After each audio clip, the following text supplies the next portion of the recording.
Hey everybody, I'm Sean Robinson, I'm Carson Grubaugh. Welcome to Living the Line.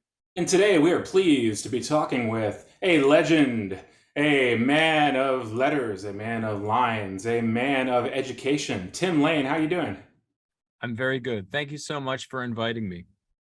Tim, I have to tell you, I wanted to talk to you as soon as I had read the first short story in the your book, The Lonesome Go, and specifically um, your first reference to music in the entire book. I mean, it just knocked it out of the park for me, which is a quote from a Bruce Springsteen song. Do you happen to remember which song?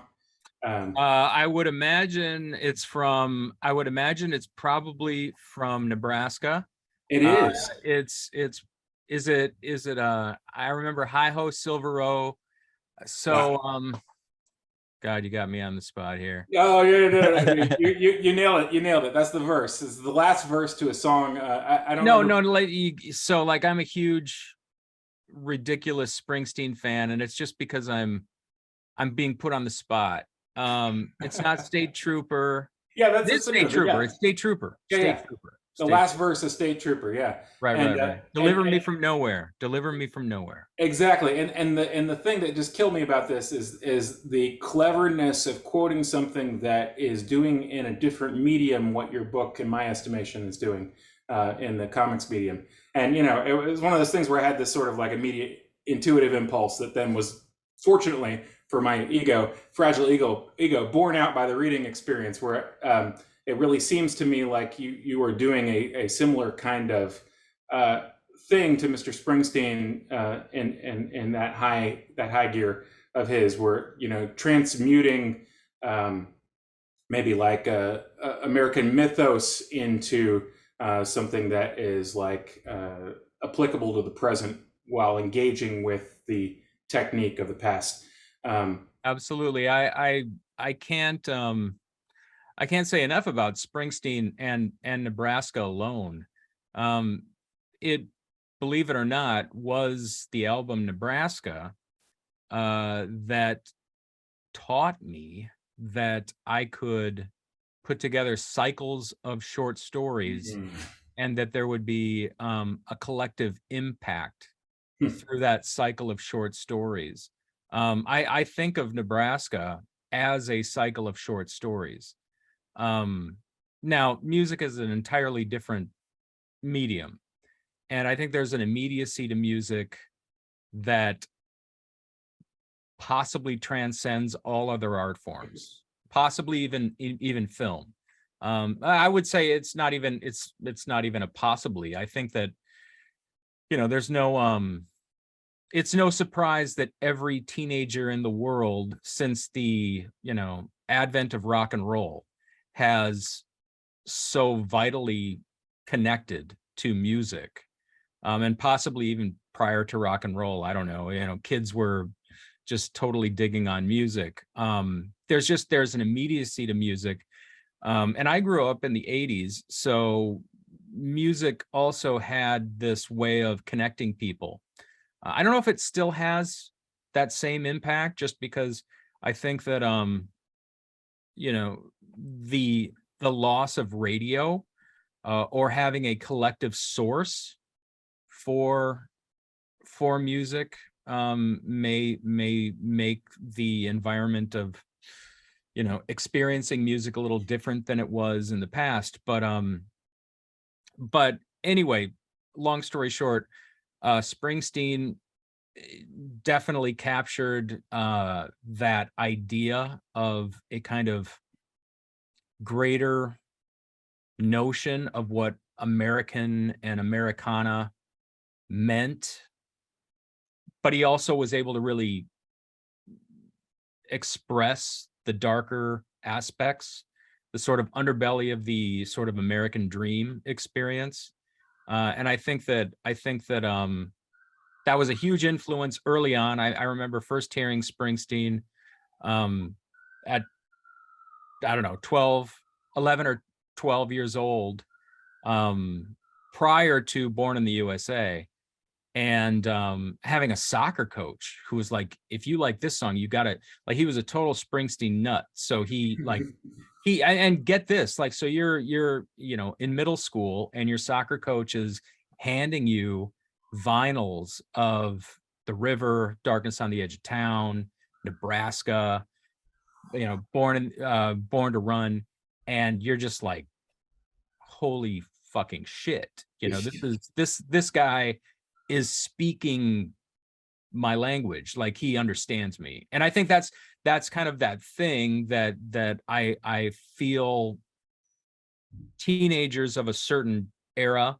probably still do. I do talk to my students a little bit about how they interact with music, because it's played such an important role in my own experience, creatively, spiritually, just as a human being.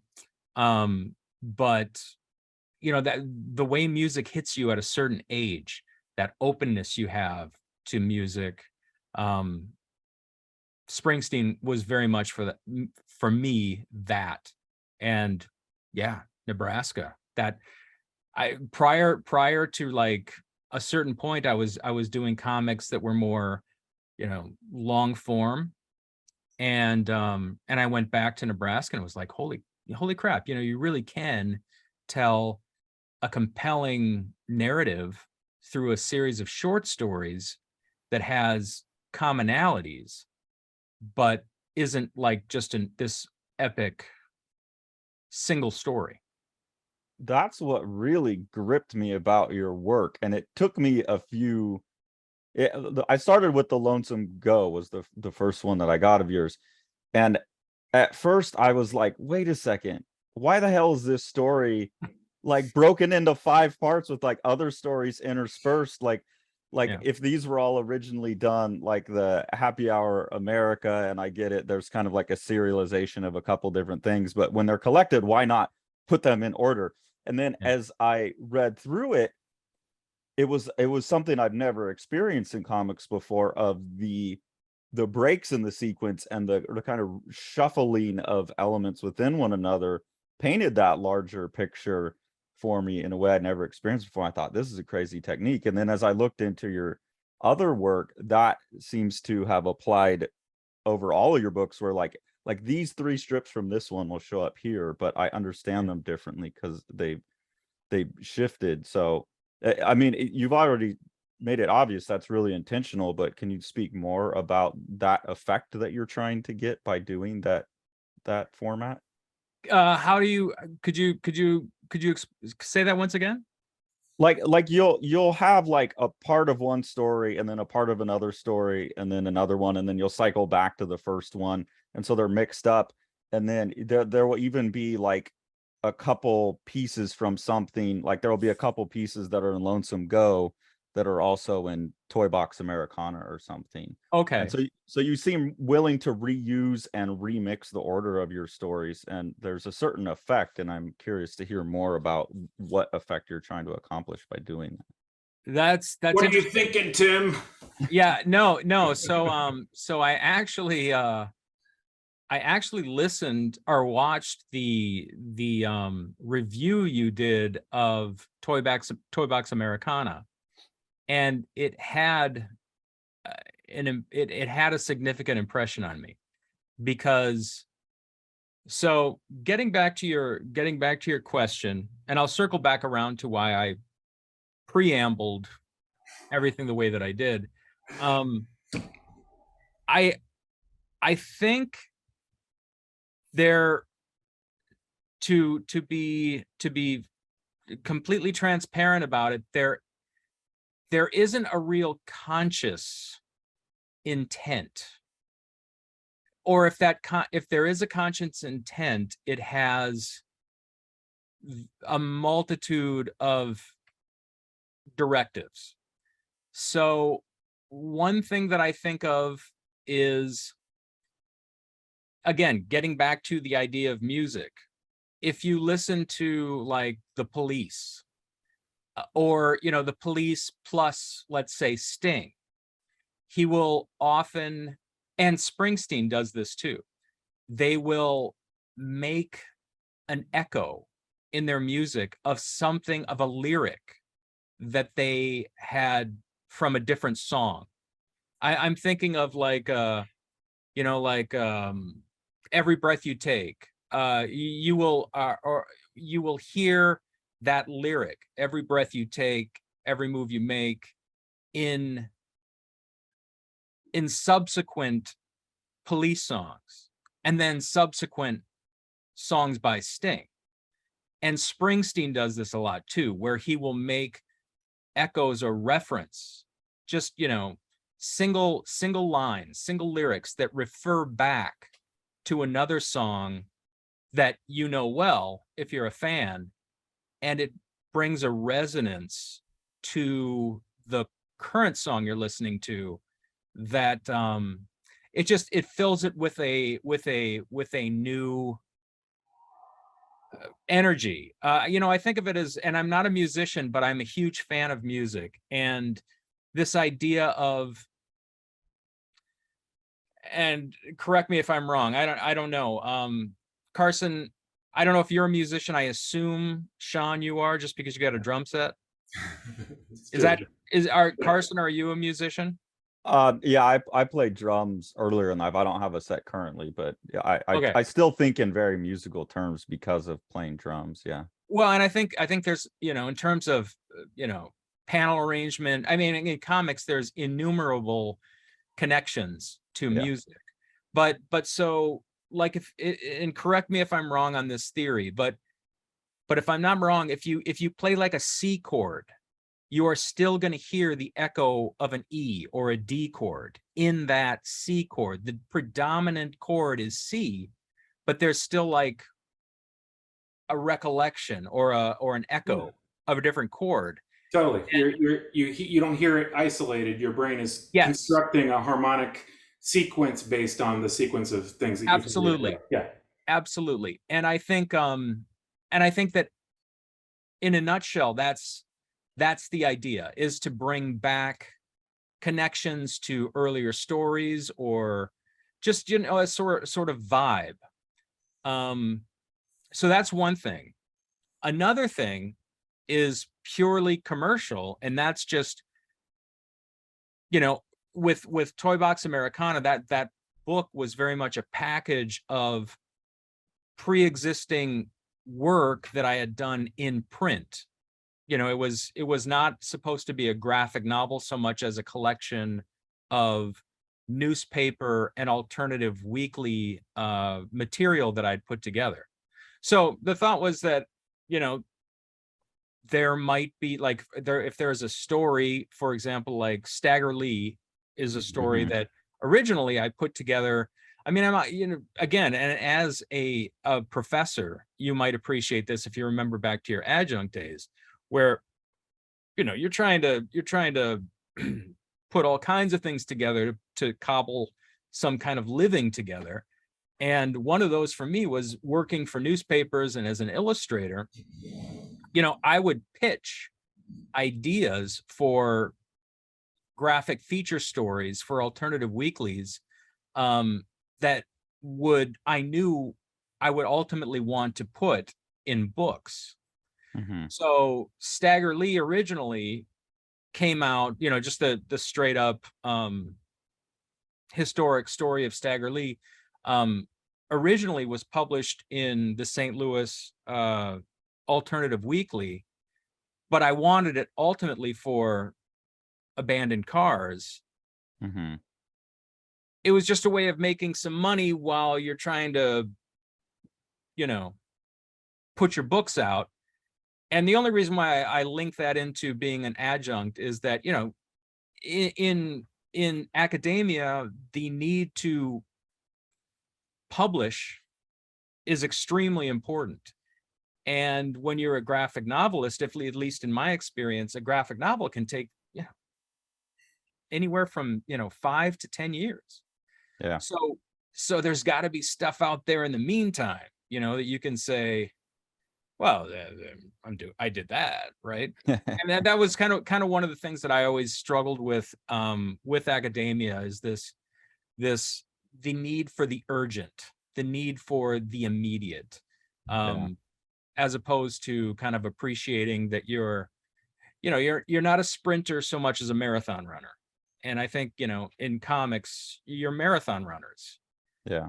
So on one hand, there is this idea that you're sort of linking stories to other stories.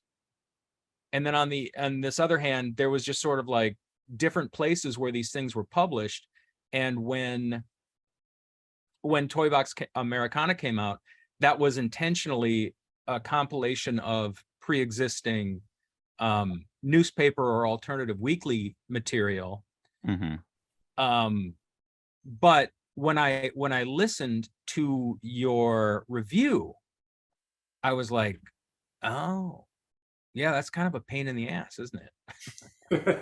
No, it's just like, it's kind of like, yeah, I get that. I get that. If it's like, if you've seen this somewhere else already, it's kind of like, why am I reading this again? Why did I spend the money again for it in this new publication? So it helped me to look at that from a different angle.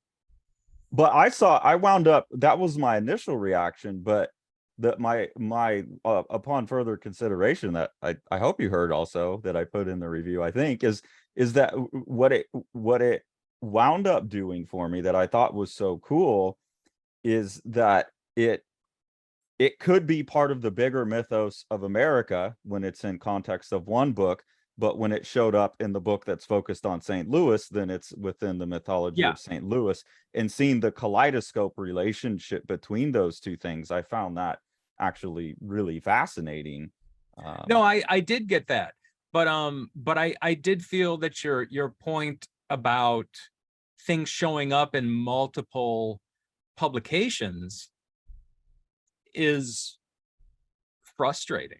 So I think, and that is where it's important to constantly be reconsidering what you're doing. I think that's why good criticism of your work is valuable, because you're like, all right, that I may be thinking from one point of view without recognizing vagaries or gray areas or concerns that might be arising from an approach, period.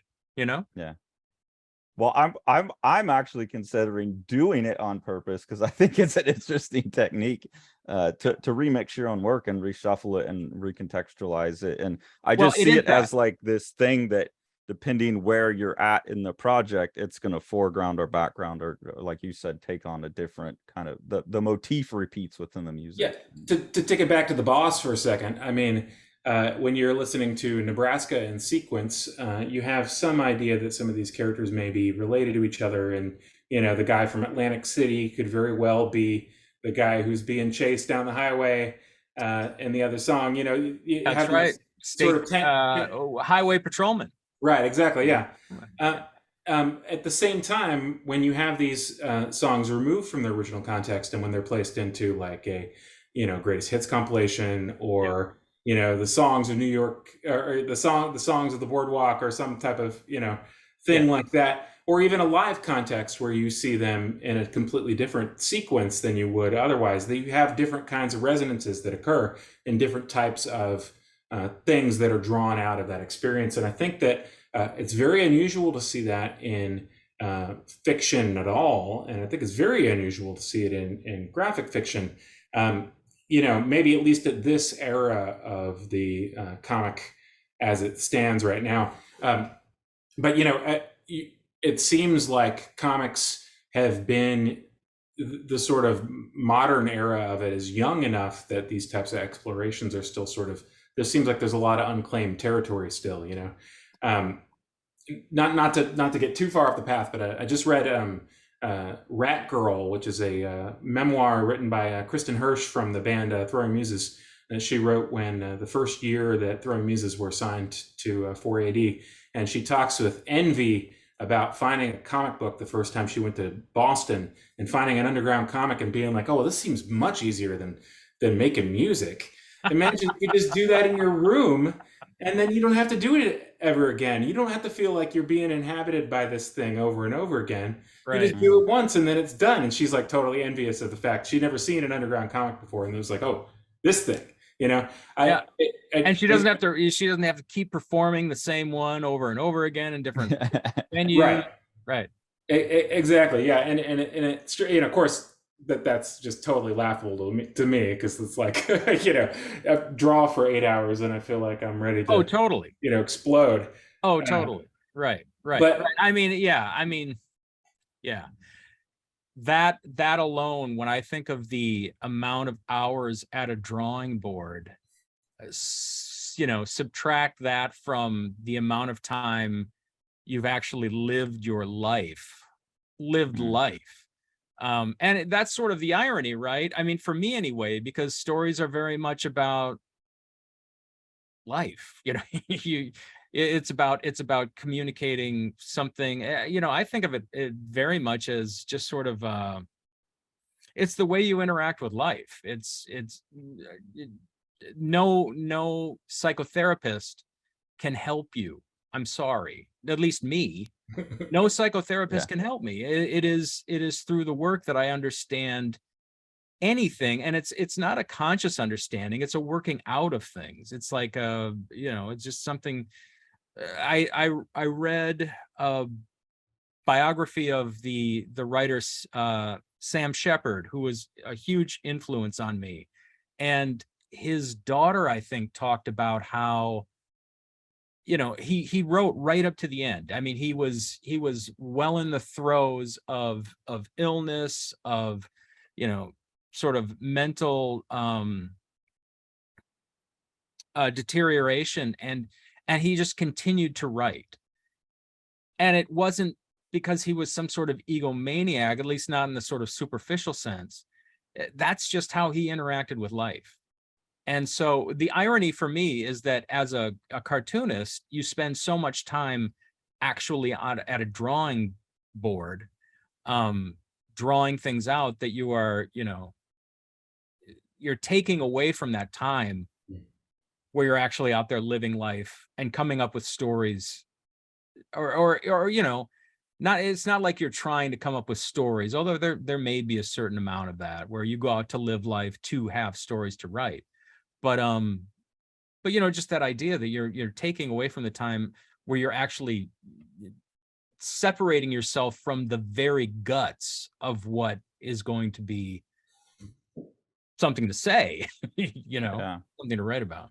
well, other than you know the sort of limited amount of people who have this in a pathological sense, like somebody who their entire life deteriorates because you know they're like a you know monomaniac with their drawing or something. I mean, do you think that these are sort of baked in kinds of things? I mean, do you think that you as a human being are, I don't know, like temperamentally or neurologically disposed to, you know, discharging something with that kind of creation, or do you think there's something simpler to that?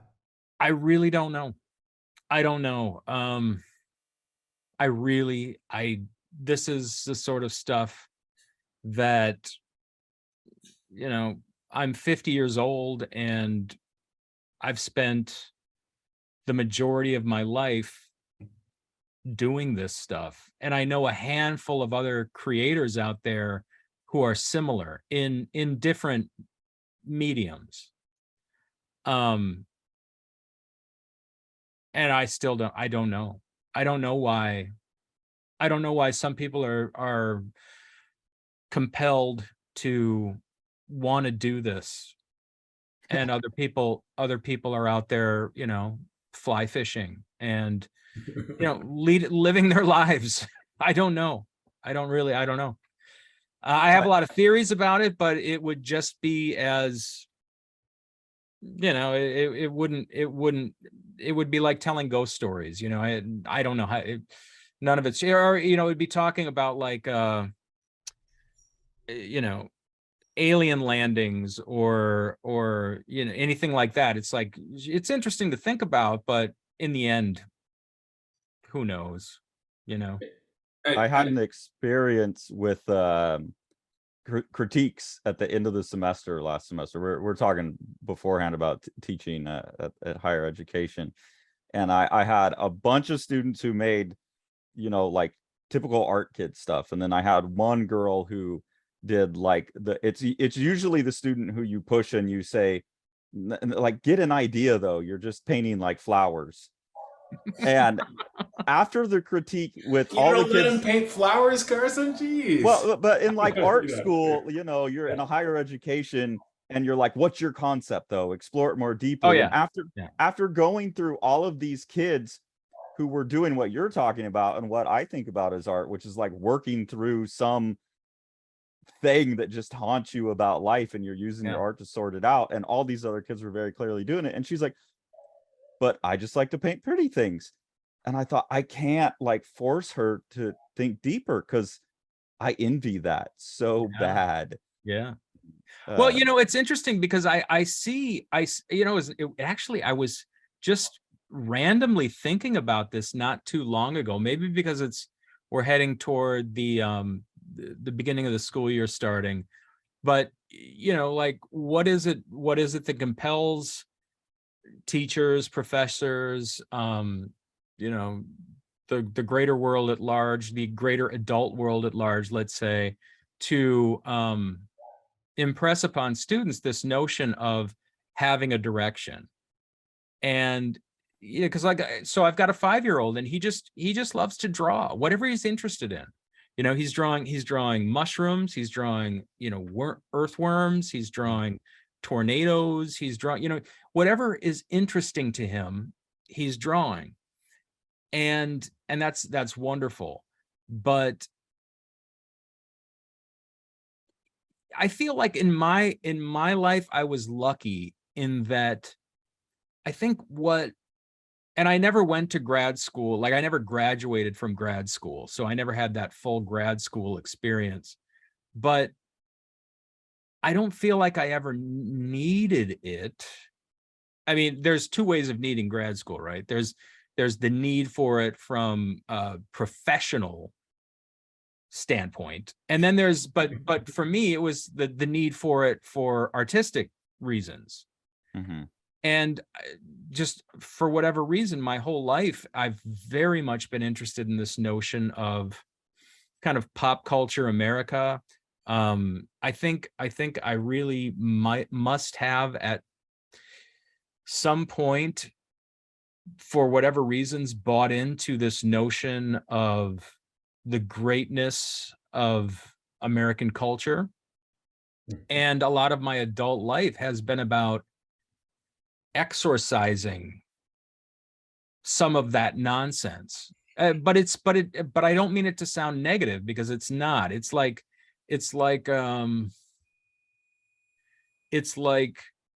when you get to a certain age and you look at your grandparents or your parents and you start noticing their frailties, their vulnerabilities, their the things that you could be critical of, and starting to, so it's something that you love and you appreciate, but you're also like, well, this isn't quite what the hype was. This isn't the advertisement that I was given.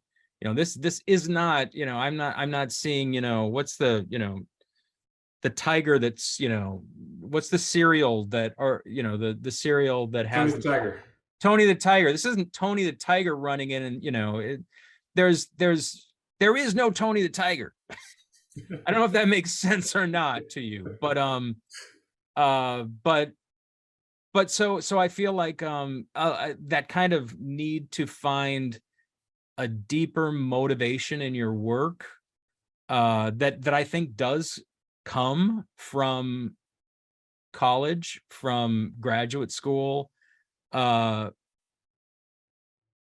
think I latched onto something early on for myself that didn't need to be provoked through other sources. Yeah. Now that having not had the experience, it's impossible to say whether or not I would have benefited differently had circumstances been different. But I mean, even the whole grad school thing for me is very much in the wheelhouse of the kind of thing that I'm talking about, because I just literally straight up could not afford it. Yeah. And but I was raised on this notion of pull yourself up by your bootstraps, this whole American notion of, you can be whatever you want to be. You can will it to happen. And this is where this is the kind of stuff, at least one area where I'm very interested is when the reality of the world and these sort of very powerful and very beautiful notions, very beautiful kind of ideologies, they don't intersect. They don't really work together harmoniously. And I think we're seeing that more and more with the the separations between those who have money and those who don't. This is I probably shouldn't talk too much about this, but teaching at a private school where, let's just say, money is not a concern for the students who I'm teaching,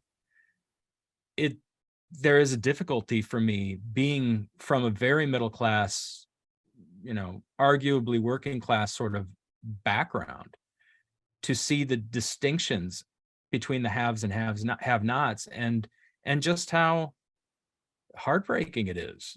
You see what is offered to those who can pay for it, and then you know from your own past experience what life is like for those who don't have that kind of the money for that sort of thing. And when your son is drawing an earthworm, he is only solely engaged in his own gratification for that. He's exploring his world and the tools that he has and all the things, and he has that higher purpose built in innately.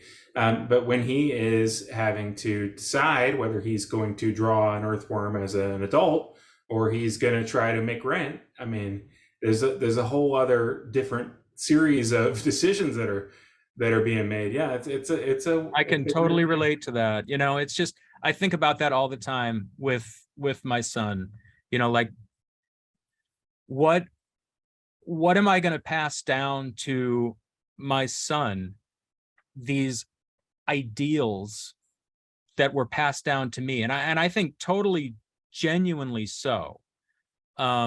It sincerely so. Like, there are no monsters here. There's nobody to say you're at fault or you're to blame for creating these illusions about what the reality of living in America is. But when I'm thinking of my son, I often think about that. It's like, what is going to be available to him? What are his potentials? Not potentials, because I think of potentials as something that's coming from him, but how are those potentials going to be received? Right. And what can we as parents, my wife and I, offer to him? It's very like nuts and bolts. Like right now, my wife and I are literally in the throes of this, where we're thinking, do we send him to a school that's going to be really nurturing of his learning style at an early age, or do we, which takes a lot of money, or do we send him to schools that are going to be less expensive or not cost anything at all, and start saving for his college? So it's like, do you put out on the front end or the back end? And it's a little heartbreaking. Or it's not heartbreaking, it's anxiety. It causes a lot of anxiety. And maybe parents have been dealing with this since time immemorial. I don't know. But it's funny, because once you're a parent, and a lot of the stuff from the McQueen book is very much about, like, McQueen, although I'm not necessarily, like, I'm not a big fan of his acting. It's like he's not one of my favorite actors, but he was so much the personification of male masculinity when I was growing up. It was sort of like, that's what was handed to me as, like, this is what guyness is. Yeah, go watch Bullet if you want to learn how to be a man. Exactly. Just go watch Exactly. Bullet. Like this guy, he is what, and it wasn't like they, people were, the male influences in my life were actually just coming out and saying like, you got to watch Bullet, you got to Steve McQueen, blah, blah, blah. But when I think of the male role models in pop culture that were around in the 70s, when I was, I was born in 1970. So, that those early ages, like it was like I saw Steve McQueen in my dad and his friends and my uncles, like all of them. There was an element of Steve McQueen. And so like when I am writing about Steve McQueen, I'm really what I feel like I'm writing about is like, what is this idea of masculinity that was passed on to me, and what am I going to pass on to my son? Because I'm not saying it's all bad. It's not, it's not entirely toxic, but there are certainly things that I don't want my son to think are right, that are, represented in this notion of masculinity that I think McQueen personifies. So I think, I don't even know where I'm going with all this, except that we were talking a bit about just like American culture, and so this is where for me it's about exercising, like literally trying to get out or get rid of the myths about everything, a cleansing. It's almost like a cleansing. And I don't really know where I'm going to be, like what value there's going to be in all of this. In the end, am I going to be spiritually more awakened? I don't know what. But it's just so intuitive. It's just so necessary. It feels so necessary to get it out, to communicate it, and to feel that kind of cleansing from it, that yeah, I'm willing to spend all these hours at the drawing board. It's interesting. I would say that the Lonesome Go is, you're kind of casting back to an earlier America, in a sense. Yeah. And interesting to hear you talk about class so clearly right now, because of course that's sort of one of the great American exports, is the idea that there is no such thing as class. It's one of those things where it's a funny thing to think about what an ingrained concept. Americans just love the idea that we have no such thing as class, and that we just basically are just completely mobile, and it's just you're better, than therefore you're up on top, and you're worse, therefore you're up on bottom. Right. And yet our rich cultural heritage of hobos and train heists and bank heists and Yeah. robbery and glorification of physical violence and all these very interesting kinds of things that like butt right up against that. Oh, totally. Totally. Which Lonesome Go seems to be in dialogue with those things. From the very first story, where you have a boy hobo essentially tramping on his own for the first time and encountering somebody who has a little more experience than he does. Yeah, absolutely. That story I wrote especially and expressly because I had recently heard about a kid who was, before he was mature enough to deal with the dangers and ugliness of the world, was kind of thrown into the life of an adult. And it just made me really think about just sort of how vulnerable we are when we're young, and also, like I would assume that the kid from that story is anywhere from 13 to 15 years old. I don't know. But that age where you're very much, you're craving independence, adventure, at least I did, a new world, something exciting, escape.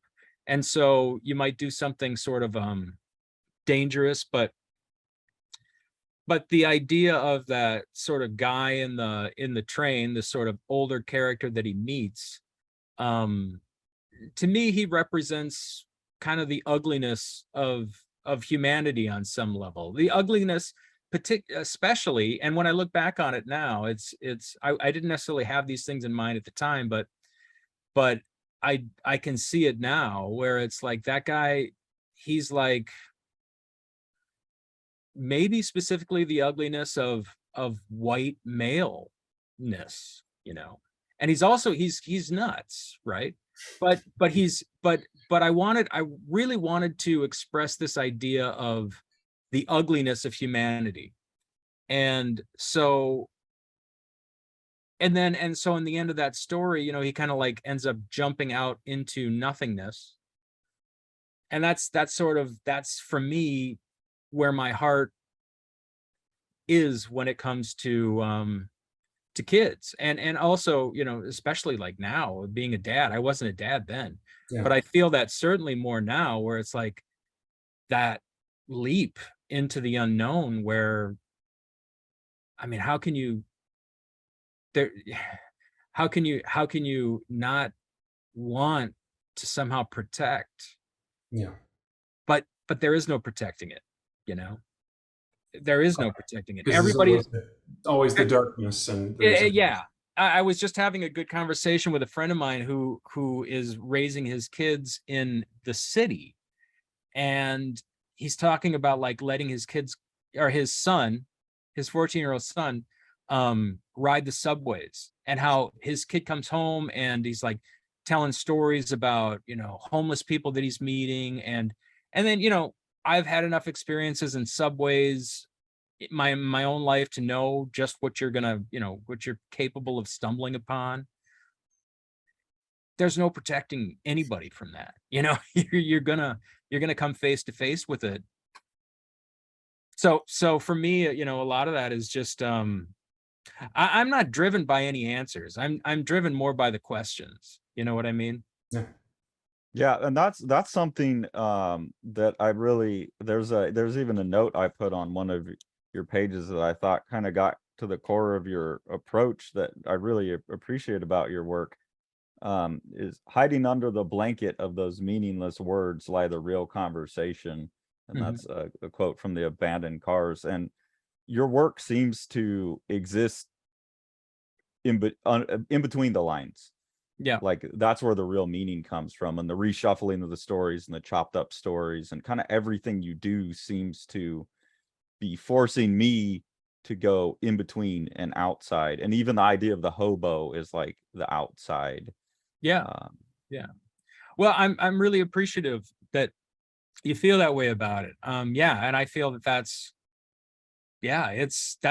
because for me, like getting back to the idea of music, when I think, and Springsteen in particular, or let's say Bob Dylan, it's not just the words. It's often the residue it leaves you with. It's this sort of lingering mood or feeling that it leaves you with, that to me is so intensely compelling. And again, getting back to Sam Shepard, I think I knew nothing about Sam Shepard until about 15 years ago, when a friend of mine passed on to me a copy of actually just like a book of letters written between he and a buddy of his. I think the guy's name was Johnny Dark. And I just was like, I was reading this guy and I was like, holy crap, this guy, I like really relate to this guy. And so I started looking into his work and found that he had like a ton of short, you know, books of short stories. And so I started to, you know, research him more and more. And something that he said that really struck home for me was, it's not necessarily just about telling a story that at the end you can intellectually wrap your head around or play with, but it's about creating a mood, something that like viscerally makes you feel something. And it's that feeling that you try to identify or investigate, if that makes sense. Yeah, you had something in the, I think it was the forward to Toy Box Americana, where you're talking about trying out these different drawing styles on these Right. Oh stories. yeah. That's Yeah. exactly what I was And going to say. Yeah. and you talk about that even though there's different drawing styles, you believe that the audience will still know it's you because of the vibe of the story, or like the kind of thing that you're going after. Yeah. And it's exactly, when I was reading the short stories in Toy Box Americana, a lot of them I felt like, well, I'm enjoying this right now, but I'm gonna forget it by tomorrow. I'll forget the specifics of it. But that Yeah. wasn't problematic for me because it was setting the mood. Right. Right. It's a very strange strategy, but it works. And I just, Yeah. yeah, Yeah. I mean, I was going to say that the music analogy continues too, because of course most music critics are not capable of talking about anything beyond the lyric or the physical presentation of the artist or some notion of quality as opposed to a specific about the actual tangibles. And similarly, we are having a verbal conversation right now, and so we're tending to talk about the themes of the stories and things like that. But the reality of it is that when you're reading a comic, you are engaging with a visual medium, and that a big part of your strategic standpoint seems to be those different stylistic effects, like including your use of, I'm not sure if that was actual lithograph in relief prints that you made, or pseudo relief prints. The real tight cross hatching stories versus the ones that you do with a thick brush line and a wash. Yeah.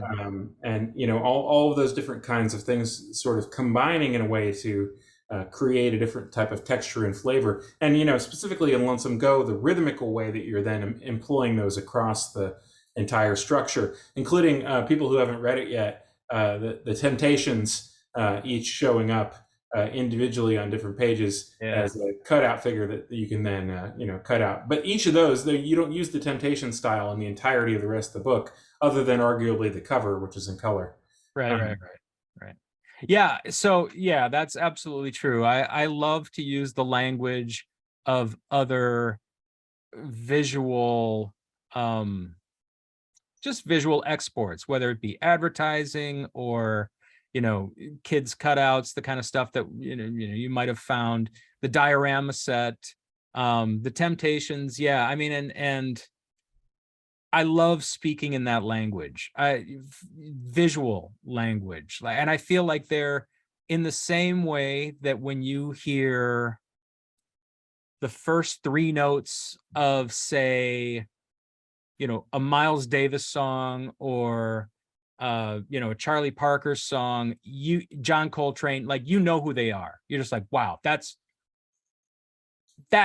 them, right? When you see a certain visual style, like that sort of cutout kind of thing, or maybe it's a Big Daddy Roth, Right. decal, or Garbage Pail Kids sort of Art Spiegelman kind of thing. Like, it brings with it so much resonance. And I'm very much like, I'm hook, line, and sinker a fan of that kind of stuff. So I feel like through the different ways in which you draw something or interpret things visually, you can bring to your work a world that wouldn't be there unless you did it in that way. I'm trying to think of, like, I think music again, like there are just so many great examples of, I think of hip hop, where the use of, when they use snippets of pre-existing music, like that brings with it an entire world. You hear a little bit of, an Al Green song, or whatever their what's the term for that? There's a term for that. sampling. Sampling. When they sample something, it brings this whole universe into the music without ever saying a word, without ever explaining it, without anything, because that's the way our brains work. It's just the familiarity, the recall. And I think that's one of the things that makes the visual arts so interesting, is that you can do that without the slightest bit of description. And you've Yeah. painted this entire world just by We using a kind of visual style. we talk about that a lot. I call it style as symbol, because like Mhm. with the symbol works as like, or the style works as a symbol, and as soon as you have that symbol, you download everything you know about that artist or Absolutely. that movement, like Yeah. like Mondrian, everything I know about the style, like in a moment. And Yep. I love that too. I do that all the time, and it's something that you know, another one of the things that really immediately, like when I was reading your work, it's like, yes, I love this. Well, I think that's one of the things as visual artists that we have at our disposal that is such an invaluable, or just like an immensely valuable sort of resource. This enormous sort of just like junkyard of pop culture reference that we can use. You know, I think of people like Shepard Fairey, who, you know, in his later work, I mean, and I think even, you know, from Obey Giant on, there was always this sort of constructionist or kind of vibe there. Mm-hmm. And even if you don't know what that is, you know what that is. Somewhere in our cultural, you know, card catalogs, we've got a reservoir of information about that, even if we're Yeah. not, you know, art historians. If I may be permitted a 10-second digression, speaking of Yeah. visual choices, I made the very poor choice at the beginning of this conversation that it was more important for us to start immediately than it was for me to set up a floor lamp. Go turn on the light. Yeah. You know, I get I- the feeling like you're speaking to us from a horror movie. Yeah. Well, I thought it was going to be nice and dramatic at some point, but instead I felt kind of like a 100-year-old mummy. You're a disembodied head at this point. You don't have a lamp in there? Go turn on the light. Let's see what this looks like, shall we? Okay, yeah. While he's doing that, I was gonna say, Tim, the risk in too much style play, and I think I've made this error in my work, is I'll go so far into someone else's style, I lose any sense of continuity between projects.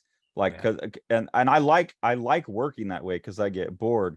You, like you said, you have enough of a, and this is something I tell my students all the time, and we're talking about like that thing that bugs you. You have such a central orbit of gravity that your work goes around, that you can play with style and it's still like, well, this is a Tim Lane thing. And I think that's a very smart way of dealing with the style play, that you're still couching it in the Americana and all of this stuff. So Right. even though you're doing like I'm flipping through Toy Box Americana here, and there's like a Japanese kind of style cut out and some etchings, but it still does maintain a wholeness. Have you found it difficult to flip all that and maintain a wholeness, or is that just So it's so natural?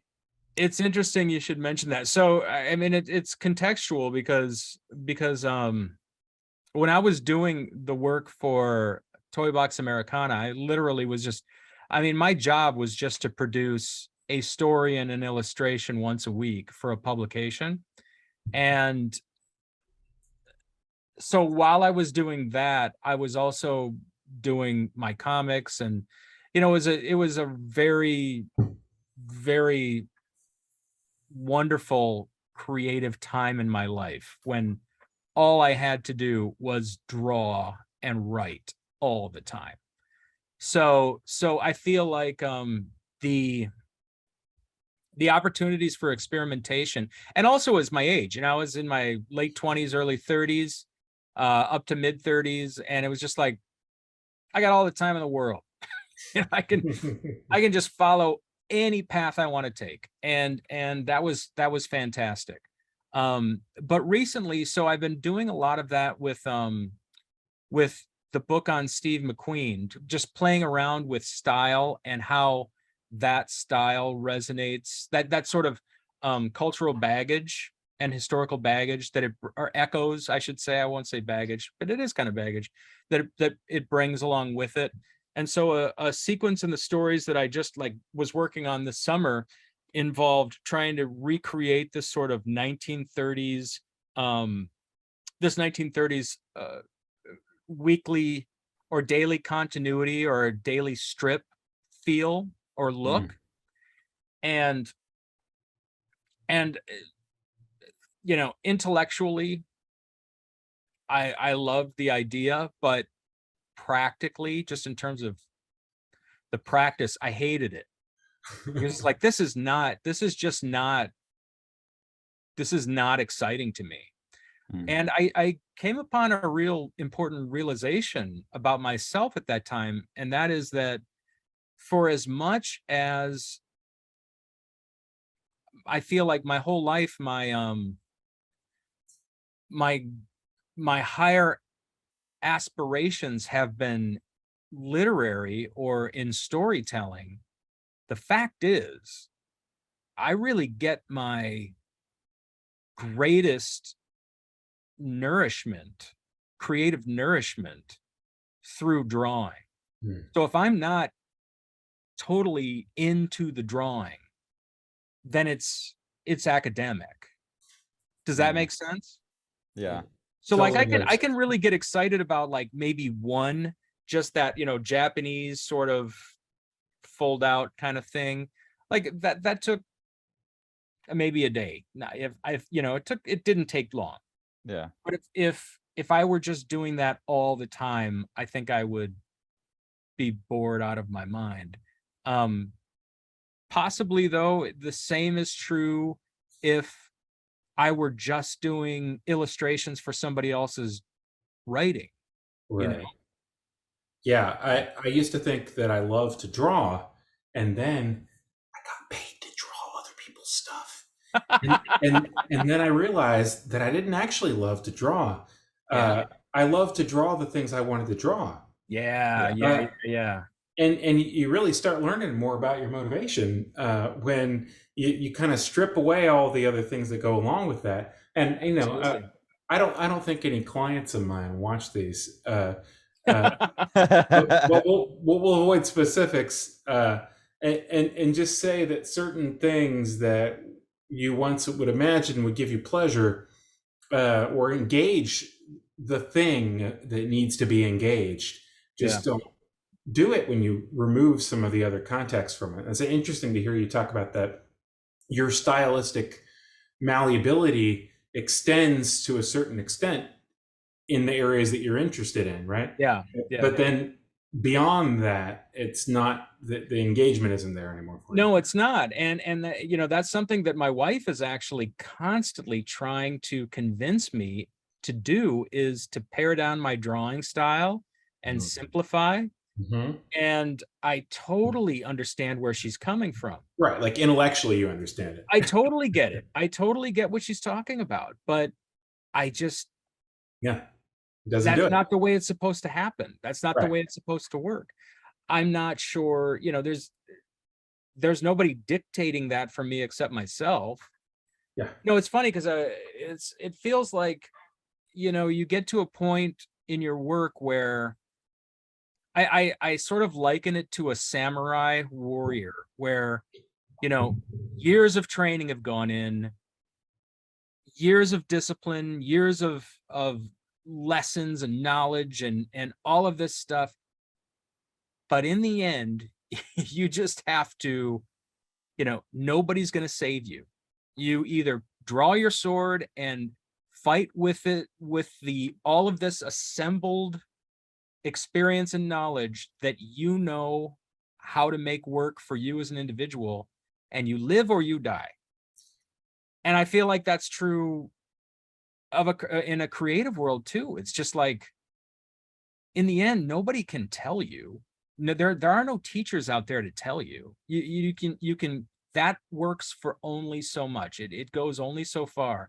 And then finally, you're out there on your own and you have to decide what is going to work and what's not. And then when you do, you're going to have to be willing to either, take a sword in the neck or, Well, or not. Tim, I mean, not to be an alarmist, but I'm going to extend your samurai metaphor for a minute here. The samurai and all the different fighting styles that existed at the same time all existed on an island and existed in a sort of protected space. And then what happened is this gentleman named Captain Cook came over with some guns and rifles. And all of a sudden, people realized that they had this thing that made everything else that had come up before that point totally Obsolete.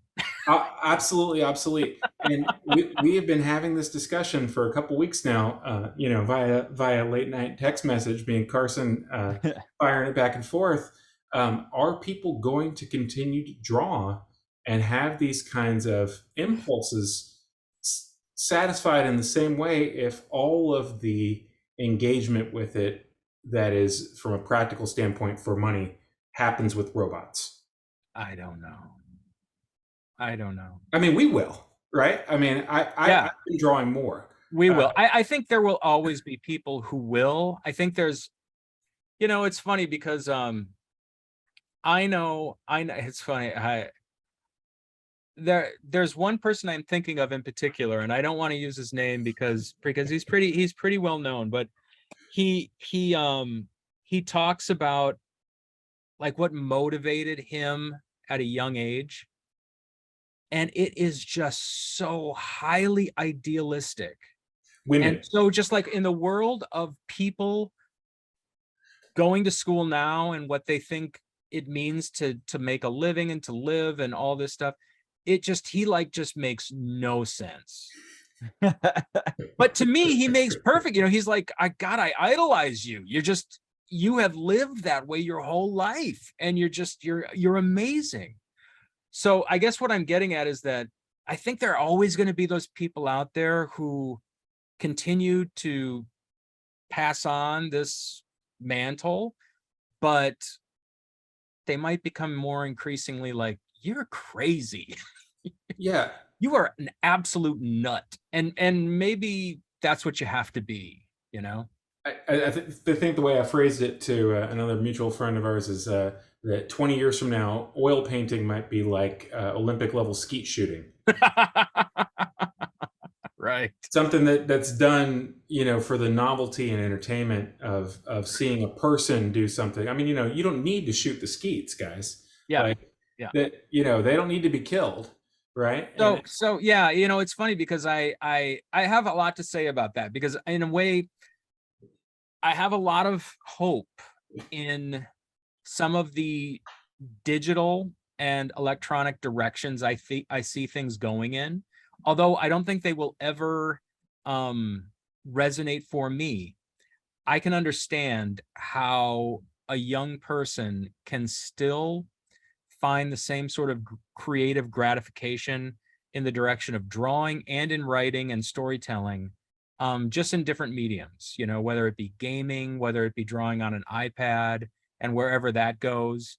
I really think that there's going to be that same drive will still be there, but it might have a slightly different form. Like, for example, like where the whole digital thing doesn't make any sense to me is like, where's the original?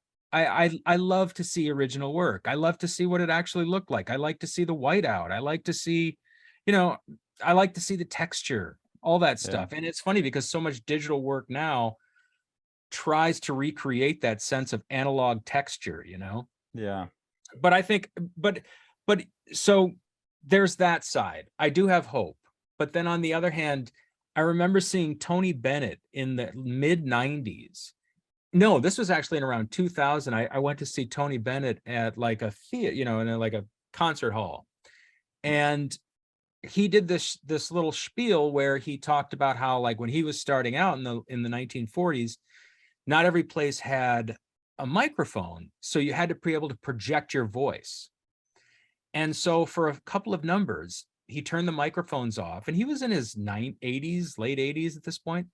And as always, I'm in the nosebleeds, and he could project his voice all the way back there. Hmm. And I was just like, that's fucking phenomenal. I mean, that's just unreal. But then I was like, but who cares? You know? Showing off. That's something that in the past was necessary. And so artists of that era, in order just to stay afloat, to survive, had to know how to do that. They had to have to be, be able to cut that mustard. And it's no longer necessary. And I assume that there will be things that we can do or do that in the future nobody's going to have any respect for, except maybe a sort of sentimental, nostalgic, that's amazing kind of impression of it. But that's sort of the way things work, and I don't feel like that puts us out of a lineage of practitioners. I think what changes is when you get to the point where everything is a text prompt. If machine learning is just nudged just the teeniest bit more, then you're talking about a creative act being something that is not visual at all. Yeah. And that's the sort of your singing analogy, your unamplified singing actually came up. That literal analogy I made in our conversation with Dave McKean, who is very worried about this stuff. I would say is just as alarmist as I am, if not more so. Everybody kind of laughed when I was talking about the opera singer needing the technique in order to do that, and how the opera technique itself was obviated by the new technology. But it seems to me that you cross some kind of threshold when you get something that is a non-visual act creating the visual, and this sort of computer as a dreaming device. That one of the things that freaked out Dave McKean by this is that it was like he was dreaming when he was giving this text prompt. He thought he should wake up from this. And I managed to not interrupt him during that time because I really wanted to hear what he had to say, but I was like dying inside to say, that's the fucking thing about this stuff, is like when I first got in the Midjourney thing, I have had dreams like that in my mind. You have this imagination when you have this certain kind of like irreality to the thing that you're imagining. Your pre-visualization is not as good as the actual engaged process of drawing, and you get this sort of fuzzy thing that gradually becomes real as you make it. And it's like that, if that process is external to you, how is somebody else, how does a future generation learn the actual act? Yeah. Because you've been drawing for 50 years, Tim, so your formative experiences were engaging with this back and forth between your ideal in your mind and the object in front of you and the representation of that object in two-dimensional space. And so everything that you do now is formed by those. I mean, presumably the first 3 years of your life. Yeah. Right. I mean, you've already given your son the drawing instruction that he's going to use for the entirety of his life. It happened the first 6 months. So much as he listens to me anyway. Yeah. It's funny because the kid, he's so much like me, and my father, who we don't live in the same environment. He still lives in Minnesota, but he talks about this all the time. Like I'll call him and just be like, he's gonna have to be one of those kids who figures it out on his own. He doesn't listen to me. And my dad's always like, well, that sounds familiar. But I think as soon as if we ever get to a point where the humanness in the creative export is gone, the act, then we're in real trouble. So long as somehow the experience, the something of our humanness is still communicated through our drawing, through our writing, I'm not sure that the medium matters so much. I don't know. I just don't know. It matters. It matters to you. I mean, we just talked about how it does matter to me. Not being scratched by doing something that is a more minimalist form. Yeah, so you have a specific... it totally matters to me. It does matter to me, but I also recognize that I'm, I'm very much, I'm just one in a very long line of practitioners who are going to continue off into the future. And I'm living in my time and space. I assume, whether by fate or destiny or whatever, that I'm here at this particular time for some particular reason. And the influences or impulses that have inspired me are somehow coupled by the technologies and advancements and opportunities that I have, having been alive when I'm alive. And those things will move on into the future. But I think it is also an important part of a generational legacy to impart the very, very important things that define either, an individual's life or a culture, a group of people's lives collectively. So like I would be considered Gen X, for whatever that means. And I've had a lot of conversations with people who are my age about what do we have to pass on to the younger generation that's essential, um Balls. You still had balls at that point. I don't know what it is, it's there's a lot of stuff. It's part of it is I think a sense of, and again, this is, I don't want to go too far into what me and my old friends have decided, but because it gets pretty pretty absurd. It gets really ridiculous. It's like you start sounding like Archie Bunker.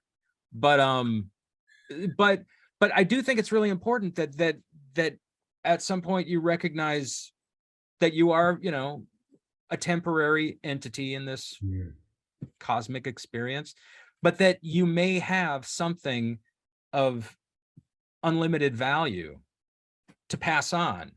And I say that in a humble way. Each generation has something to pass on that's valuable. There's no generation there. I would venture to say, God, this sounds a little too idealistic, but there's no individual who does not have something valuable to pass on. And so, Really? You don't think that's true? That's a I very don't know. Gen Did you X go to way high of looking school? at the world. What's that? Did you go to high school? Sure, I did. How big was your high school? I don't get it. What are you getting at? I'm not sure I understand. No. I don't mean that as a. Did you get your education? No, I mean there were 2,000 people at my high school, and I could probably think of a dozen. Quite a few who you don't think had anything of value to Well, contribute. not at the time that I knew them. Let's say. Right. Well, yeah, but that's like somebody at 16. Like you have to let them brew a little bit. Like I'm curious, what do you and your now old fogey Gen Xers, what's the answer you have come up with? Because one thing that I think about a lot is I feel like I'm on the very tail end of Gen X. Like I'll be turning 41 in a couple days here, and I'm on that cusp. That little Sean's right there too on that cusp. But Right. I associate more with the Gen X, and part of what I associate with that, and you're talking about music as well, medium and style. I think this actually relates to a lot of stuff we've been talking about, how a message would communicate through a medium and everything. I feel like there was a lot of rebellion and pushback that I don't see anymore in this. It's in a different way, and that attaches, like, I'm curious, when you talk to your students about music, when you talk to them about art, like, does it really play the same role in their lives? Because I don't get the sense for mine that it No, does. I know what you mean. So I feel like through these conversations I've had with friends, a couple of things we've agreed upon, rightly or wrongly, is one, just having a sense of authenticity. And by that, I mean, you're not just an image on a screen. You're not just a billboard, this sort of like cyber billboard of yourself, that you actually have an inner life, a depth, and a critical mind, an ability to and integrity. That's another one. It's like, stand up for what you believe in, and if it doesn't go with the flow of culture, then so be it. But stand for that. Stand for something, and be very, very critical of advertising, of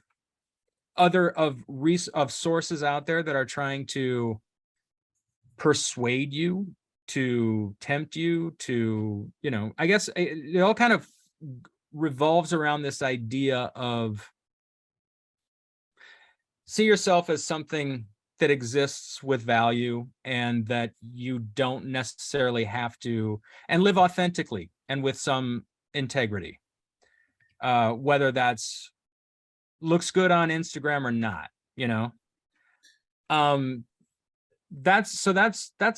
those are a couple of things. I feel a little insecure in delivering those to you, just because I know I those are very tenuous things to claim as. But you're hitting a lot of things that are definitely like a generational divide. I mean, I have not seen there was no shortage of people glancing at like Douglas Copeland and Chuck Palahniuk and thinking that they're like alien texts from another land. I know. And those two kinds of figures, like, are a certain sort of like Gen X. I mean, yeah, I don't know. Masculine isn't not quite the right. Well, I mean, I suppose in Chuck Palahniuk that might be the case. But those two I've seen specifically come up. Like, what in the world are people thinking reading this? Like, right. It's so different from the sort of like existing zeitgeist of. It's a zeitgeist difference. Yeah, totally. Yeah, it's. So I recently watched. I don't know about you guys, but while I work, I'll often watch something on Netflix or whatever, and it's just background noise. But I watched this documentary about Woodstock '99. So do you guys remember Woodstock '99? Yeah, very clearly. The walls being pushed over. Yeah, right. Primus, Limp Bizkit, Korn, Korn, Limp Bizkit, right. And what was interesting is that like it went like it didn't turn out like they expected it would, and they have all these like they have these there was one person in particular that's just like she was a product of the original 1969 Woodstock, and she's like, these kids just don't have the love, peace, sensibility that we did. It's just like, what happened? And it's just, well, it's fucking 30 years later. Because they saw their parents and they realized it was bullshit. Well, not just that, but also like, first of all, it's like the whole like Woodstock '69 thing.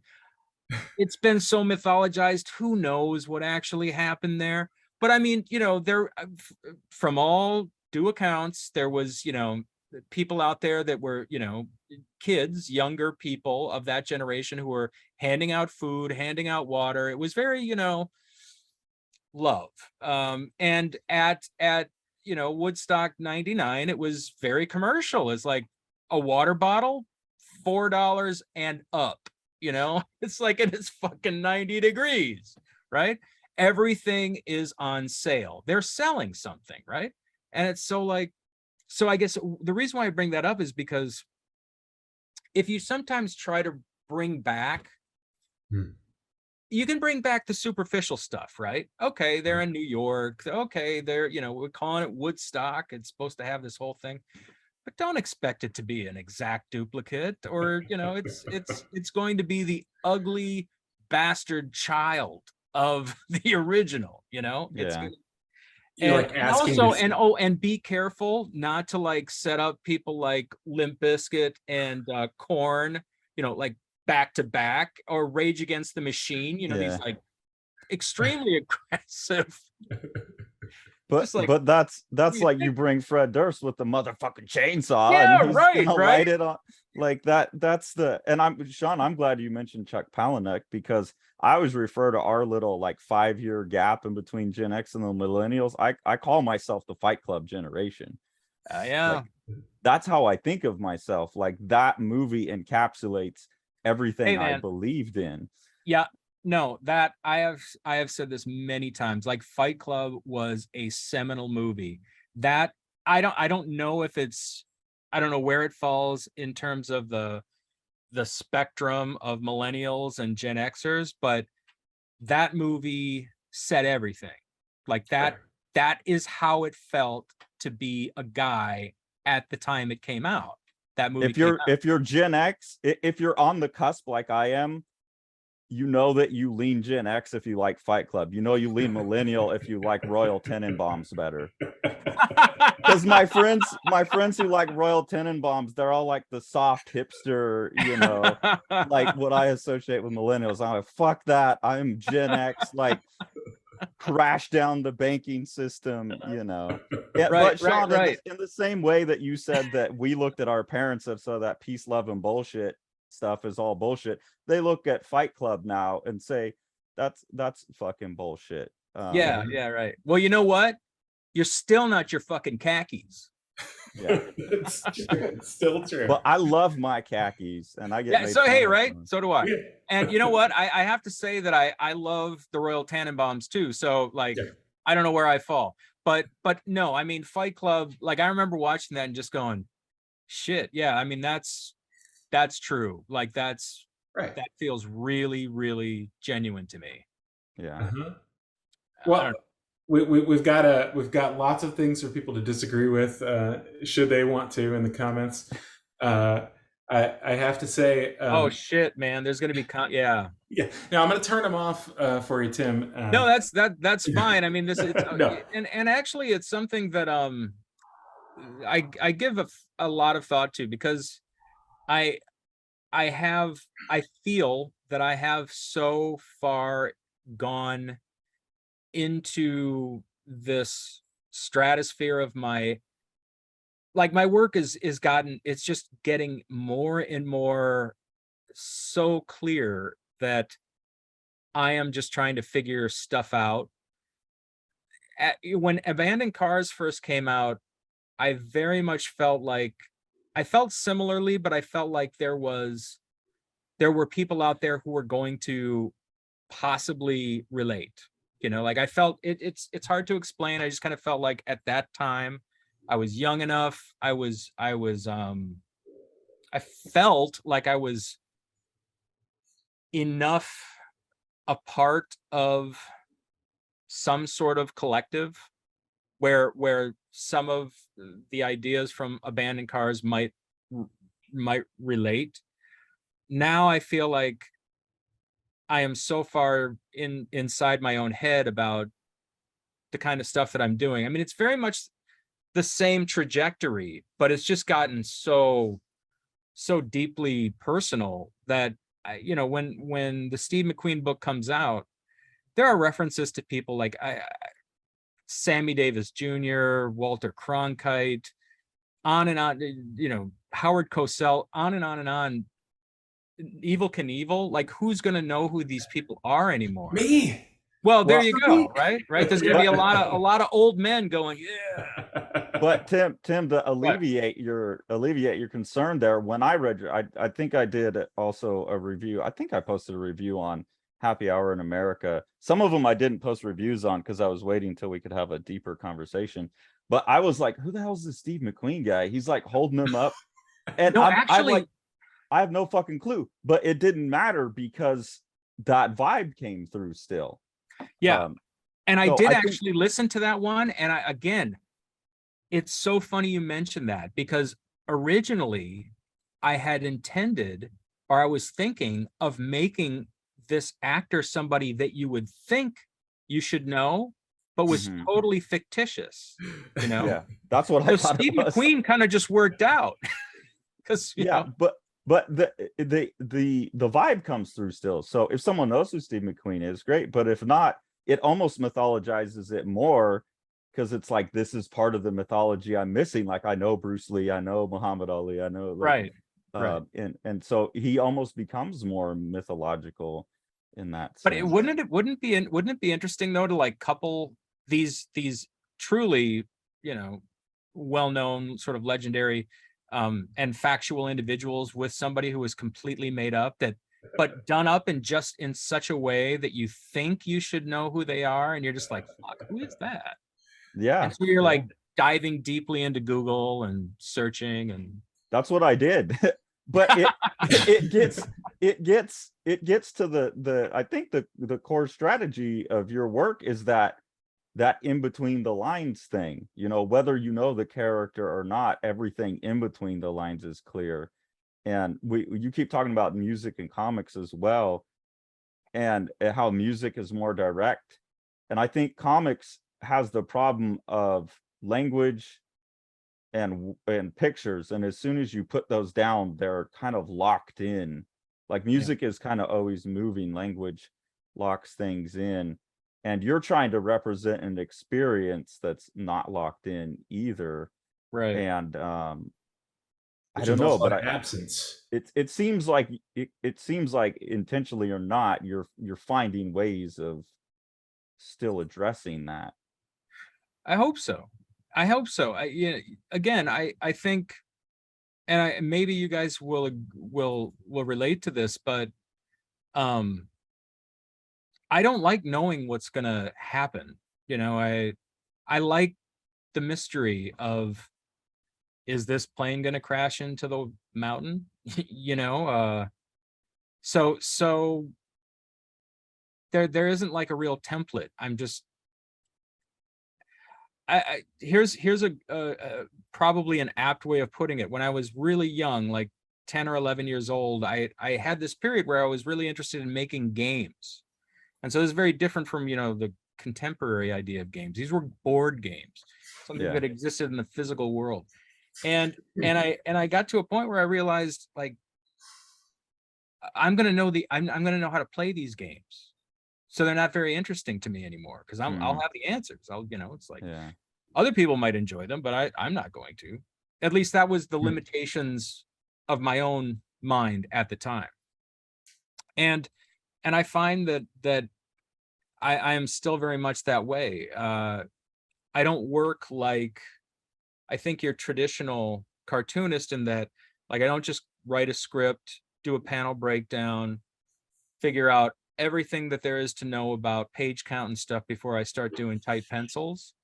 In fact, right now I'm working on this one story that's just like, I've got a basic idea for a script that I usually write stuff out in just sort of short story form first. And then I start kind of just imagining the page breakdown, but I don't really draw it all out before I go and start the pencils and inks. And in this case, I'm actually like, I'll do page 1, page 2, page 3, page 4, page 5, and look back and go, oh, I could also have like this really interesting sort of digression with between page 5 and page 6. So there's like page 5.1, page 5.2, page between, and it is the worst way of working. I would never recommend it to anybody, but to me, it keeps it really alive. You know, it keeps me interested. And so again, it's just, you've caught me at a time where I'm really kind of caught in this sort of existential question about regarding whether or not I am just totally, I've gone too far into the cocoon of my own interests to be readable. Allow me to mount a defense for irreadability. I'm gonna take us back to Rat Girl one more time. Kristen Hirsch was in a band called Throwing Muses from the age, I think she was like 13 or 14 when she founded the band, and wrote songs in a fairly normal kind of manner. She'd get a little melody in her head and she'd write songs. and she was involved in a car accident when she was 16. She was hit by a car and did a flip in the air and hit her head, and had horrible head trauma and head pain and everything, and took months to recover. And when she recovered, she would hallucinate songs, and she would feel as though the sound was enveloping her, and she would get these sort of noise, like essentially like loud industrial noise, that she would be able to piece out a melody, and it would be so persistent that it wouldn't go away, to the point where she would have trouble talking to other people and things like that, until she was able to sort of pull out the melody and put it back out into the world. And so she would like play her guitar or whatever to try to like coax the signal out of that noise. And for years after that, she was diagnosed as a bipolar, but I don't really think that you should probably diagnose somebody who's had head trauma a few years before. But anyway, the result of this was that for years afterwards, she had these very, very intense, essentially hallucinations that would accompany every creative event. The result of that in the real world is really, really interesting, different songs that she sort of was able to make tangible from these experiences. Really? And my sort of evolving thinking on this, going back to all of the sort of what happens when we've made ourselves obsolete, is that the intensity of the experience and the desire to create, it seems to be some kind of intrinsic thing that we have. And maybe you're right, Tim, that we direct it towards different things depending on the cultural milieu that we exist in and our early formative experiences. But I think that the intensity of it and the desire for it, rather than being something that we should grow out of, should be something that we kind of like celebrate as part of our individual behavior that enables us to reach other people. And that absolutely, I totally agree with that. So I recently found out that another musician who I'm a big fan of, Van Morrison, turns out, so apparently he is on the he's on the autism spectrum. And I just think that's fascinating, because Astral Weeks, which you reference Astral Weeks. Absolutely critical example. I'm so sorry. I don't want to steal your story. Please. No, please go continue. for it. I just No. want to, what do you have to say about Astral Weeks, man? Well, I mean, it's one of the most intensely spiritual pieces of music that's ever been created. And the entire, I mean, absolutely, the entire thing is essentially pulled from thin air. I mean, you look at the notes that he had, and he's like got a few little scribbled ideas for essentially like, it would be like if I said I wrote a song, but what I actually had was a title and the key it was in, and like 5 lines. And they went in for like, I mean, what was that, like 5 days worth of sessions? And these studio cats were going with them, and he essentially is just entering into a trance and delivering this unrepeatable song. It's like this unearthly sort of thing. It's trance-like. You're right. I mean, there is something about it that feels like he is in a trance. And to bring that even a little further, into like legend, apparently he just, that whole album exists because he had a dream about it. So like he just had a dream of this album, and mostly he had this dream of it being exclusively acoustic. All instruments would be acoustic, and he just rolled with it. And like, my God, I mean, if you listen to it, it's, I mean, in my mind, it's like, perfection, but absolutely. But it's like, there's a lot of, I think of a lot of stuff as, I think of like, Marvin Gaye's What's Going On is perfection. A couple of Sinatra albums I think are perfect. There's a lot of perfection, but that is, when I talk about perfection, it's like all the idiosyncrasies of this particular musician come together just right. Right. And they feed each other, and so the reason why I brought that up is because, I think partly of what you're talking about is touching on the idea of analyzing the creative endeavors that we pursue, and and how we might clinically describe the mind of the person who Right. produced them. Yeah. And I think it's such a great celebration of so many things that we in society have so long thought of as, not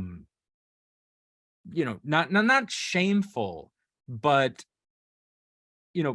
something that you don't want, like autism or ADHD or, manic depression or any of these things. It's like, I'm not saying that there aren't like hugely difficult things that result of those issues for the individual who and the people around them, but that uniqueness that creates, I mean, the uniqueness of what is created by the people with these sorts of conditions. I myself, I mean, I think it's possible that a psychiatrist could have a field day, but in a weird way, it's like getting to another one of my, it's funny how much music comes up, but one of my another favorite musician, Tom Waits, he talks about how, he misses the idea of just being able to wonder. It's like now you talk about things and people like they go on Google and they try to look the answers up to things. And he's like, no, I don't want it. I don't want the answer. I just want to wonder about it, Yeah. And I think that there's a similarity there. And what I'm trying to say is that, like, I don't know if I want the clinical answers to my psychology. I want to wonder about it. If you get the answers, then you're running into the potential of like having these these kind of like limitations, sort of cast upon you like a shadow, but mostly the poetry's gone, Yeah. It's like, okay, yeah, Dostoevsky, he was epileptic, and we know that epilepsy had something to do with his misfortunes, but also the brilliance of his writing. Let's just let it be. Yeah. But what does it say about a society that pathologizes the shaman? Pathologizes. That's a very good word to use for it. Yeah. It's when we're entering into this place where the need for creativity from a functional day-to-day level and the way that our society values these things is deteriorating. Oh, totally. Then we're kind of faced with that, right on its face. What did Van Morrison at age 23, what would he have done with himself if he hadn't had access to Right. the recording studio and like 5 sympathetic musicians? Right. Tea Right. service. Exactly. Exactly. I think you hit on a really good point. I think and I think things are broadening. I think people are getting broader in their understanding of these things, and they don't necessarily think of them as exclusively negative in their potential, but I think a lot of work needs to be done in that direction. Yeah. I don't know. It's why do any of us create things? It's Well, that's why I wouldn't worry about going hold too it up far in front of a camera.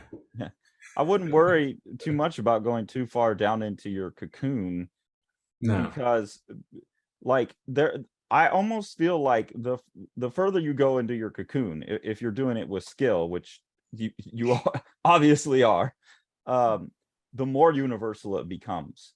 Like the more I see this all the time with students and when I was in grad school and stuff, and it would be like, if it's a picture of a girl in front of a mirror like pinching her side fat and holding a donut, it's speaking to the universal, but it's like you're not saying anything about there's nothing personal about it. It's just fucking cookie cutter stamp statement about body image. But if you get to that really embarrassing particular too far down your own hole, that's when I actually experience the universal or can sympathize with it more. Yeah. Because then I don't feel like I'm being force fed a message. I'm empathizing and getting into the thing. So I wouldn't worry about going too far into a cocoon. I think the further you go in there, the more people are going to resonate with it, honestly. Well, I hope so. I hope so. In the end though, I kind of go back to that metaphor of a samurai where in the end you just gotta go the direction you have to go in. It Yeah. There's nothing you can do. I don't think there's really anything you can do about it. You just have to kind of suck it up and say, well, damn it, that's the direction I've got to go in. Yeah. I don't know. I think that for me, this work is is so spiritually necessary. Like I think some people pray, some people do go to church, some people go do good works. Uh they got, there's all kinds of ways to find spirituality in your life. Some people see psychiatrists. This is just, for better or for worse, this is what for me I have to do. God, that sounds like freshman in college bullshit, doesn't it? No. Is No. it? But Is when it? you're but if you're still saying it at 50 years old, there must be, some kernel of truth to it. Or you're Yeah. just a total idiot, one or the Is other. it? Is it the full? Like, I get the sense in your work that it's half of the equation, and maybe that's, you're just so effective at what you're doing, but I get the sense that that you do like to get out and explore Oh yeah, and talk to people at bars, and that seems I like half love of it. the equation for Yeah. your spirituality. Well, so for me, it's very hard to sit here and just answer questions without talking and asking you guys questions about Yeah. what you're all about, you know? Yeah. I am much more interested in other people than I am myself. Like when I listen to in all honesty, we've been talking now for what, an hour or so, a couple hours, and I'm just totally sick of myself. I'm being totally honest. It's just Yeah, fair. it's so annoying to hear myself talking about myself and my work. It's just like, just shut up already. It's Well, Tim, we provide this service for select few interviewees where we ask them back to talk about their favorite book, oh, and you get to impose your own tastes upon us because we will find this book and we will make it so. okay, So okay. with, That I can get into. I thought that might be up your alley. I Yeah, do have to say we are hitting 2 hours right now, and I am cool. hitting. I slept 6 hours last night, and Fair enough. So I can I make it brief. I can't just give you one book that is like my favorite but I will say, somebody who I have recently returned to yeah, that I highly recommend is the author Tom Jones. Tom Jones. I don't So I know. know it's not the musician, Okay. Okay. Thom Jones, and he writes exclusively short stories. He died recently. Okay. And a book of his, like the collected best of his short stories has recently came out a couple of years ago. And my God, I mean, it's just like such dynamic writing. Actually, though, I'm going to go with Ron Rash. sorry, sorry to change courses. But so there is an author another short story. So I really think of myself as a short story writer. That's what I prefer. Right. That's like my aspirations is to be a really good short story writer. And so Ron Rash is an author. He teaches at Northwestern University in North Carolina, and his stories all revolve around the Appalachians and North Mm. Carolina and the Appalachians, the mountain areas. And but he has this whole universe, and I can kind of relate to, because I'm interested in similar things, only he has it focused in just on this sort of one geographical area, but he's able to take this sort of geographical area and find the universal within it. He and he plays around a lot with time. So sometimes it's like contemporary, Sometimes it's just after the Civil War.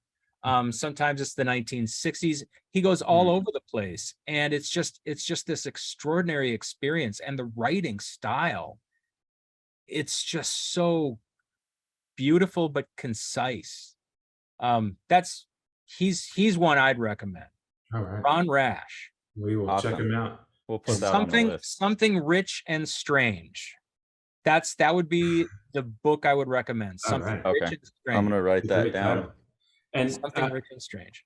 And while we're recommending books, I might go ahead and recommend the entire library of Tim Lane books. I have to say, Tim, I have not picked up your most recent collection yet. I'm fading here. Toy Box Americana. No, I'm sorry, the Mr. Stephen Queen himself. Oh, right. The pieces of Steve McQueen. Yeah, the pieces that are out there. Yeah. Yeah, so you had I had heard about it when you had the art show in 2016, but I hadn't realized that the collection was out yet. But would highly recommend. It's not. I'm still working on it. That is in process. Okay, gotcha. Yeah, You guys were talking I've about published it stories. I've published stories of it in my comic book Happy Hour in America. Right, okay. And frankly, anywhere that I can get it. But no, it's not out. It probably won't be out for at least 2 years. Okay, I totally misunderstood that. That's all right. Panicking, like, how did I miss this? No, there's like, you can get the kind of floppies that it's coming out in pieces. Wonderful. Yeah. And this collection, the Lonesome Go, still available and still in print from Fantagraphics, and definitely check it out. And a fantastic book. Abandoned Car is your first book, and Tim, really just appreciate you taking the time to talk with us. Thank you for being interested. No, I really appreciate it. Well, it's phenomenal work, and I hope that you continue to go down into your own path of interest, and trust that your audience will find you there. Yeah. Well, I wish the same for both of you guys. Yeah. Thank you. May we all, right? May we all enjoy our cocoons. Yeah. Right. Okay. That's a good way to end it. May we all enjoy our cocoons. Enjoy our cocoon. All right. I'm going to write a haiku about that. Yes, please do. I think I'm going to write a haiku about pathologizing the shaman. Yeah, that's nice. That's my new band name. That is the title of something important right there. Pathologizing the shaman. It's all Van Morrison covers. Right on. And I won't write a haiku because that's way too few words for me. So, how many haiku could we read in 2 hours? Quite a lot. Quite a lot. Yeah. All right. Thanks so much, Tim. And thanks thank everyone. you guys. I really appreciate this opportunity. Oh, it's a pleasure. Real pleasure. You guys take care, okay? Take it easy. Get some sleep. Okay, we'll do.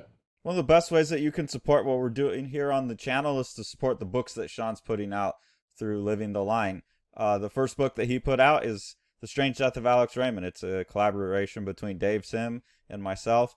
The book was recently nominated for an Eisner Award in the Best Reality-Based category. It's a deep dive into the artwork and methods of Alex Raymond and the mystery surrounding his death in a car crash. So if you haven't grabbed that already, please do.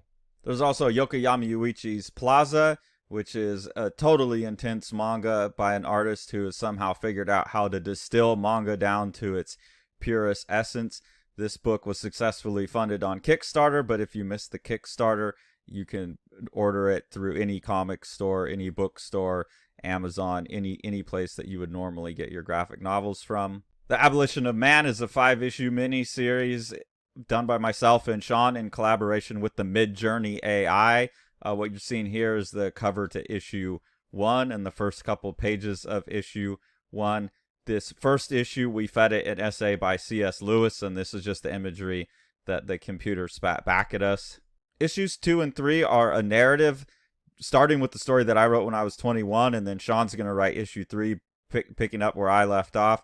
In this one, I'm kind of trying to force the AI to give me the images I want, and then doing some tweaking in Photoshop to get these kind of colored looks on it.